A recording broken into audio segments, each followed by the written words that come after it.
by none other than our very esteemed outgoing president, Mr. Tariq. Before Tariq gives his speech, I'll ask his evaluated Dimitri to give us objectives for Tariq's speech. I'm glad that I don't need to read the title. So the objectives of Tariq's speech is to deliver an interesting speech based on a technical paper or article. Effectively use the Microsoft PowerPoint slideshow to illustrate your theme. Provide additional information such as answers to questions using a flip chart. And the time is between 10 and 12 minutes. Thank you. The title of Tariq's speech is Adult Hippocampal Neurogenesis. I think I deserve a credit if I pronounced it right. When I asked Tariq who is he supporting, he wrote me a very long and humorous message. I'm supporting England for the first couple of weeks, more in hope than expectation. Once England get bundled out on penalties by Germany once again, or some subterfuge by Eastern Bloc countries, along the lines of that which prevents us from Eurovision Song Contests, then it will be anybody but Germany, as there is no Italy there this year to stop them. I suspect it will have to be Germany. I do feel it's an act of God that we have qualified but Italy didn't, but that's a different topic. Please welcome Tariq.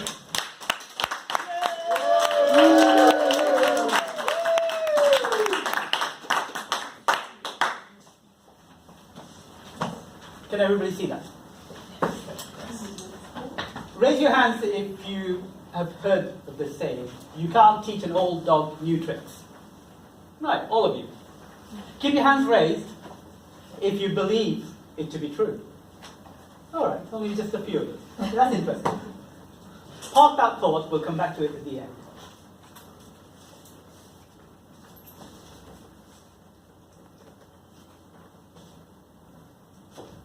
Oh, sorry. Just excuse me 1 second.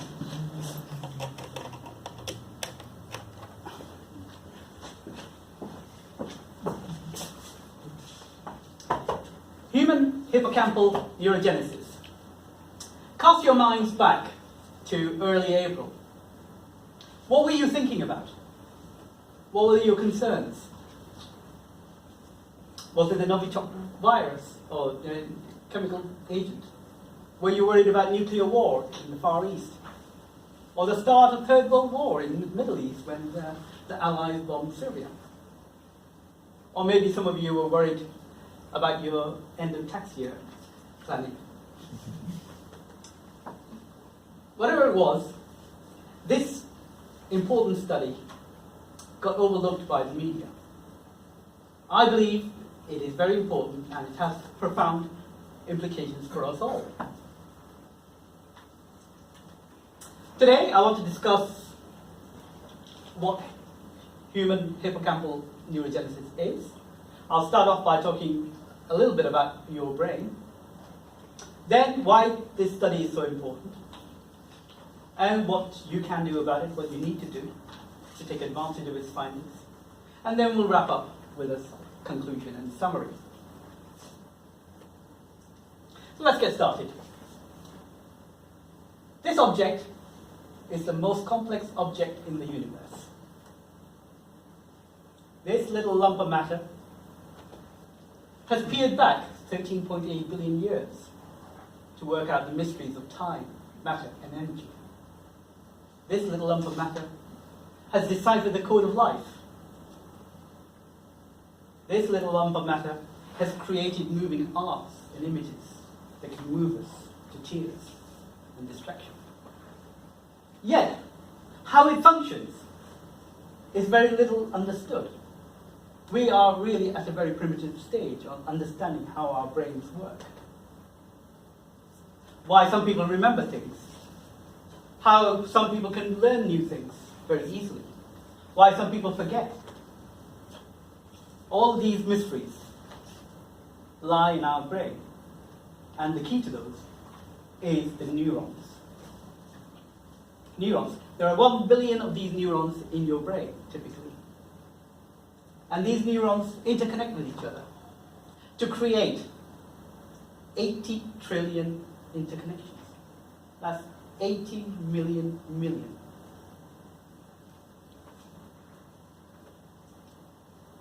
How these neurons interconnect with each other is a key to how we lay down our memories.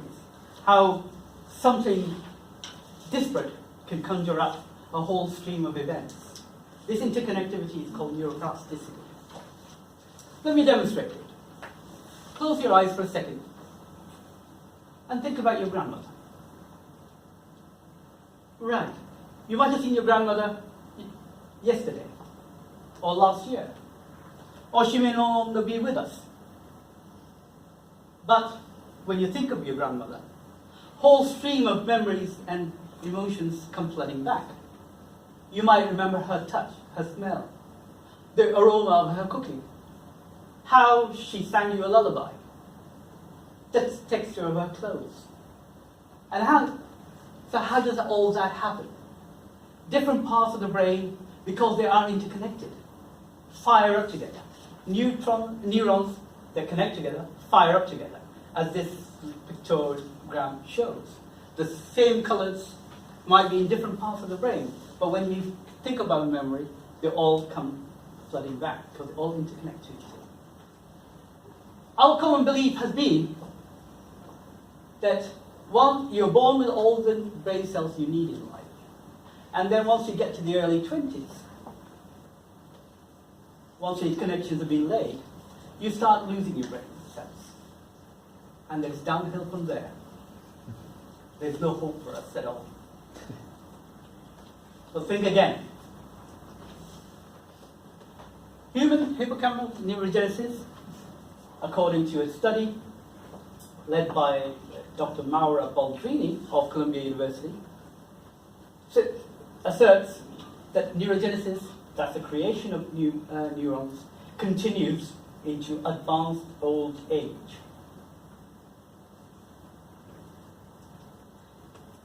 And these are the green lines and green dots that you can see here. These are proto-neurons. The group studied the brains up to 70, 88-year-old people, and they found that neurons were being created.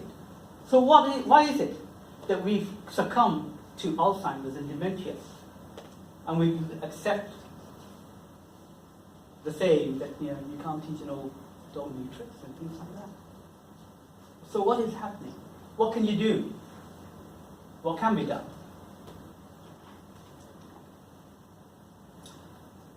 Dr. Baldrini asserts that these neurons are present even in old people. And what you need to do, as has been suggested earlier by Maria's speech, is to live an active life. Live a life that has meaning. Live a life that is on the edge. Learn new things. So, to have an active brain, you need to have a sound mind. The ancient Greeks knew that 3,000 years ago. And they used to laud people athletes in the Olympiads and their gymnasiums. We seem to have forgotten that along the line somewhere. And where do you start? You start by what you put inside you. You are what you eat. Some foods have been shown by study after study to be clearly linked to Alzheimer's and dementia because they are high in saturated fats and trans fats, which create the beta amyloid proteins which form plaque in your brain. So the neurons cannot communicate with each other. The food stuff on the right-hand side is a brightly colored natural foods, high in antioxidants, anthocyanins, that make sure that your brains continue to function as they should. What's the difference between these two coins? One on the left is clean, it's clear. It's cleaner, that's the word that we normally use. But what is actually happening with the other one is it's being oxidized. Metals exposed to air, exposed to liquids, will oxidize. And once they start oxidizing, electric currents cannot pass easily through them. So the choice is yours. I'm not saying avoid all the food on the left-hand side, but be careful about what you do put inside you. It is true that our bodies, particularly our circulatory system, does get weaker with age. So supplying the nutrients that are required for your brain does become more difficult. So what can you do about that? Exercise, as Maria pointed out earlier. It doesn't have to be hours and hours in the gym. 10 minutes of a brisk walk 2 or 3 times a week is more than sufficient. But you must get out and do it. You might say you're busy, you can't do that. Get off in central London, you can get off one stop earlier and walk the extra distance to get your 10 minutes of exercise in the day. Or, if you're on a bus, get off a couple of stops earlier. The other thing, the brain loves to know things, learn things. And the only way you're going to keep creating in more and more interconnections is by learning new skills, learning new activities. Doesn't matter what it is, whether it's playing the ukulele, learning to skateboard, paragliding, whatever it is, just think, it can be anything. Lead an active life. And if you're one of these people, no resemblance intended, get out, get some R&R, because you need the rest and recreation to function properly. Study after study has shown that if you're tired of work, you will make risky decisions. You will take risky decisions. And that is not good for you or good for the person employed. Sleep. It is vitally important that you get a good night's rest. And that means getting deep sleep.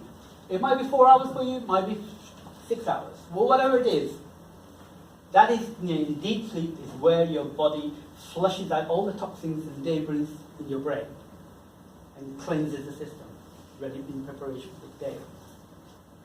So get rid of all any electronic distractions in the bedroom, use the bedroom for sleep and deep sleep at that. So, in conclusion, there is growing evidence that our body does have the ability to create new neurons. But to nurture those neurons, to make sure that they become fully grown neurons and that can interconnect with each other, you have to lead an active life, a purposeful life, with enough rest and recreation to support it. So, coming back to the statement that we started with, I think as time goes on, we'll all learn that you can teach an old dog new tricks. It may not be teaching an old dog learning to drive, but live your life on the edge. Get your blood pumping once in a while. And even an old dog can learn to skateboard. It's going to be my next target. Thank you, Madam Chair.